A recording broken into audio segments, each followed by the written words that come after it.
बिस्मिल्लाहिर्रहमानिर्रहीम। अस्सलाम वालेकुम। मैं अदरक और दालचीनी का कावा बता रही हूँ आपको। नज़ला खांसी हो उसके लिए, ठीक है। देखिए मैंने एक कप ये मैंने पानी लिया है, ठीक है। उसमें देखिए ये 1 इंच का दालचीनी का मैं टुकड़ा डाल रही हूँ, ठीक है। ये और ये अदरक में कुचल के डाल रही हूँ, ठीक है। और ये जो है ये देखें ये ग्रीन टी है, ठीक है। ये ग्रीन टी है, ये इतनी थोड़ी, ज़्यादा नहीं। इसमें 2 अफराद जो है आराम से ये कहवा पी सकते हैं, ठीक है। ये डाल दिया है मैंने इसमें।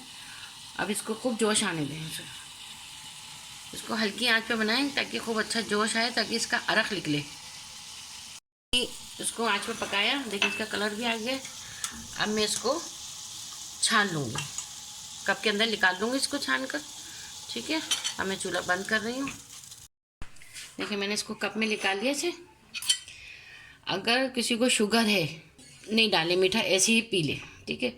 और जिसे शुगर वगर नहीं है तो वो 1 चम्मच शहद मिला ले इसके अंदर, ऐसे। ये कावा बहुत फ़ायदेमंद है नज़ले खांसी के अंदर। बहुत ही, अब मौसम तब्दील हो रहा है, कभी गर्मी कभी सर्दी हो रही है, नज़ले खांसी हो रहा है, इसके लिए बहुत फ़ायदेमंद है ये देखिए तैयार है बिल्कुल ये कावा। और बनाइएगा आप ज़रूर। लाइक करें, शेयर करें, कमेंट करके ज़रूर बताएं कि कैसा बना था कावा, फ़ायदा हुआ।